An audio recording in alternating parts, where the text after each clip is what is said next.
Thank you, Francesca, for that reading. And thank you both for that version of Life Uncommon. I love that song, but that was so beautiful.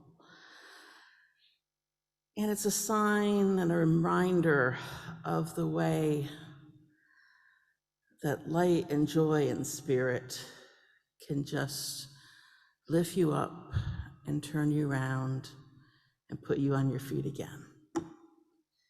And in some ways, that's what I've been talking about today. I'm talking about the allies and what it means to really be an ally and what allyship does. I'm sure you've all been seeing way too much of the news and hearing about how in towns and cities and states all over this country, it just feels like hate is winning. They're passing laws that make no sense just to hurt people. And when they have those, especially on TV, when they have those debates, so they like to present both sides of an argument, they treat it as if, I don't remember when you were a kid in your science classes and they talked about how science advances. You have your hypothesis, you have your antithesis, and somehow you explore the data and you get a synthesis, and it's always in the middle. And that's how they treat so much of this. How can we talk together and find common ground? You might have heard that one a time or two. And that sounds so calm and reasonable, finding a compromise to end the arguments. But then I look at the footage of the crowds full of hate and anger say, I don't want to find common ground, because then we're letting their hate and anger win them ground. Hate wins ground, and it's not right. That's not justice. You can't really compromise with injustice. You'll often hear them say, well, it's just a small group, or it's a group that's used to injustice. It's a different type of injustice, but we're used to it. That's not the way justice and injustice work.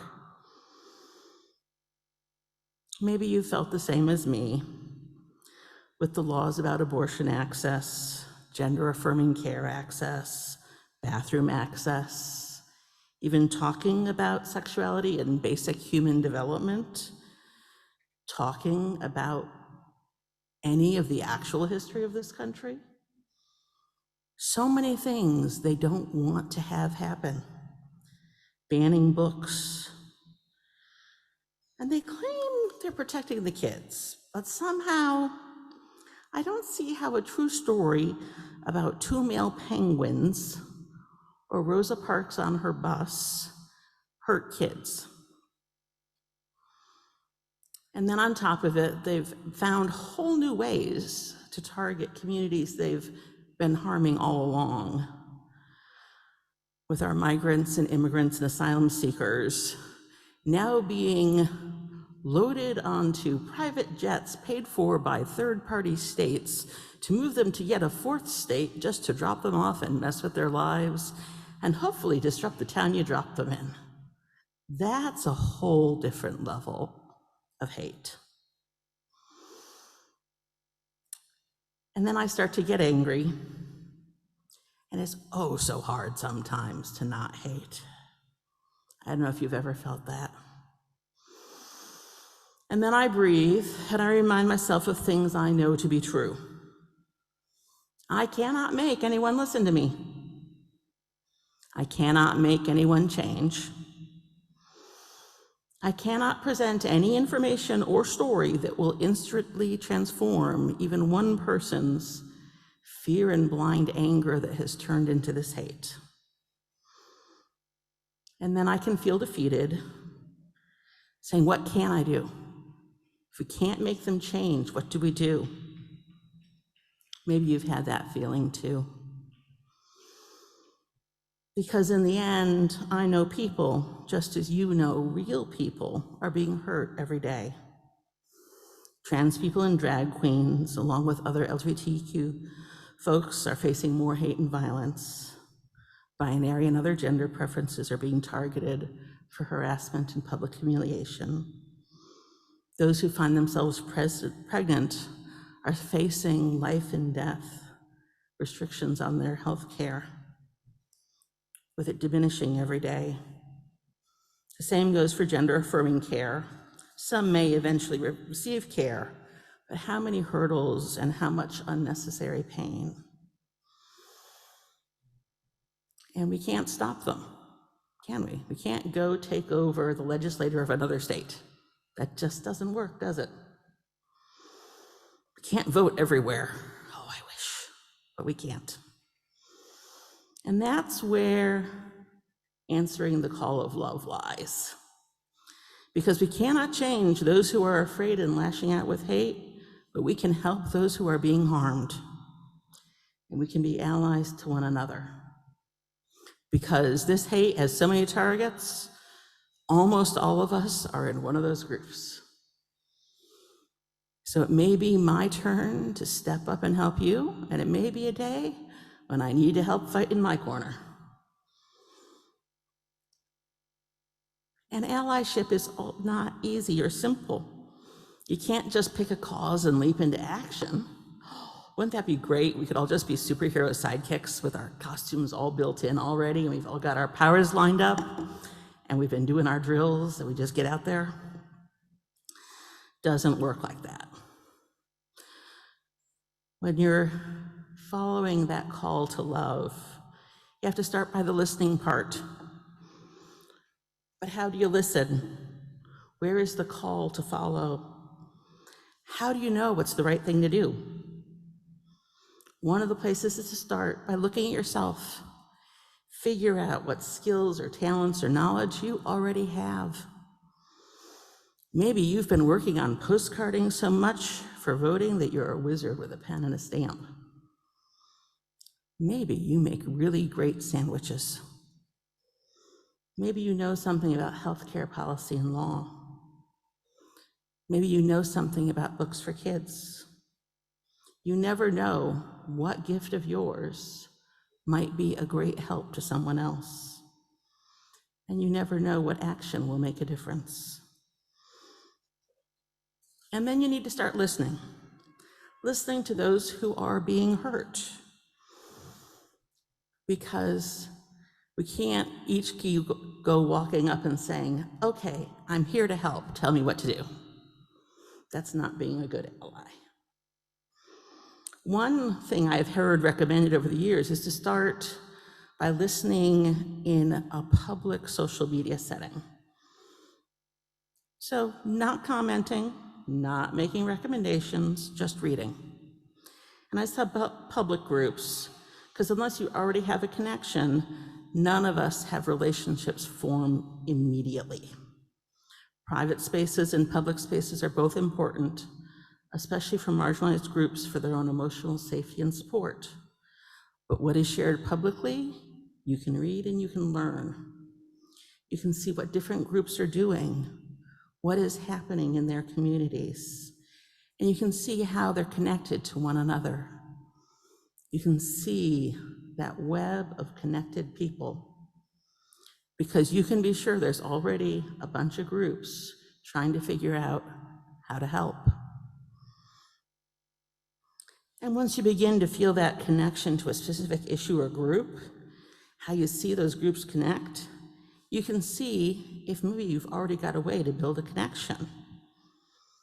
In Hollywood, they have a saying that everyone is connected to Kevin Bacon by 6 degrees of separation. Guess what? It's not just Kevin Bacon. It's amazing how many of us are connected, maybe by more than 6 degrees. But there are so many networks, there are so many groups. You may just find a UU congregation in another area that's got an action going that has a way that you can help from a distance. Just like people around the world have joined our community on the Zoom. And they've been part of our actions here. We are part of a network already. We need to build those relationships. That same network that helped our congregation help immigrants who are seeking asylum by giving them a sanctuary space. We didn't build that network, but we answered their call when they came. And it's important to be joining their action. Those who are closest to harm, who are facing the injustice, they need to be the ones setting the goals, setting the types of activities they believe will help, and then we join in to support the action. Or maybe they've got a specific role they need certain allies to do. I don't know how many remember just a few years ago. It's so hard to remember anything. It feels like the whole world changes, I don't know, every time I wake up. I don't know about you. But back in the spring and summer of 2020, when we were having the Black Lives Matter protests all across the country after the death of George Floyd, among others, Portland, Oregon became the site of protests because a federal response escalated the official response against the wishes of all the local and state authorities. So they brought in federal agents who were unknown and not wearing uniforms to do crowd control. And there was frequent use of tear gas and arrests night after night. And it was often the case for Black Lives Matter protests all across this nation. The protests began with a group of protesters who were mostly Black. It was a mixed group, but part of the concern about the new response to Black protesters is the possibility of police brutality against protesters, of police brutality. And each night of the protesters would remain largely peaceful, but also needed to find ways to protect themselves. And one night, after having seen the response to the protesters, a new group appeared at the protest. It was a whole long line of people who identified it as moms, largely white, suburban, and female, wearing bright yellow t-shirts, standing hand in hand in the front of the protest, making of themselves a wall. They were called the Wall of Moms. Part of the hope of this Wall of Moms was that their presence and their privilege based on their economic status and the color of their skin would prevent the authorities from attacking the protesters. The response still involved a lot of tear gas, but there was some reduction in the arrests and the violence. And then soon they were joined by another group which stood in front of them, which was called the Dad Squad, who deployed leaf blowers to try to disperse the tear gas. And other groups joined. There was a wall of nurses. There was the wall of vets. There was the wall of firefighters. There were so many walls, all lining up to protect the original protesters. Any self-identified group who could organize themselves and could connect and had the willingness and the ability to put themselves in harm's way became part of their own wall, and they all worked together. Now that's a very dramatic and dangerous sounding example of allyship, but it also shows the very best thing about it. It's an action where different people can find different ways of joining, bringing themselves in a way to form a web of mutual support and protection. Maybe some of them will require creative fundraising for legal defense funds for doctors, nurses, drag queens, asylum seekers. There are too many to name.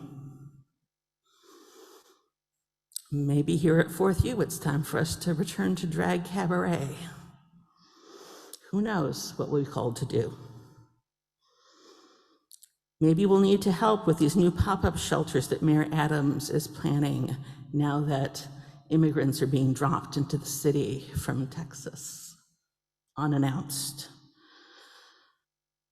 They might need a lot of sandwiches. So if you're good with sandwiches, this might be your time.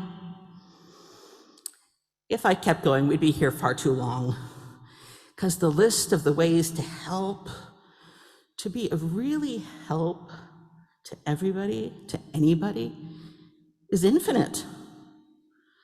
As infinite as love itself. We can each do our one part, and the best thing, none of this is the work that any one person or any one group could ever do. We keep building our web of allies. We don't just assemble and disperse. New allies can keep joining. We can answer the call of love, and our actions will spread the call, and others will answer that call. And the only way we can overcome the hate is by building more and more of that love. And so I hope that all of us find our own way to be part of answering that call of love. So may it be.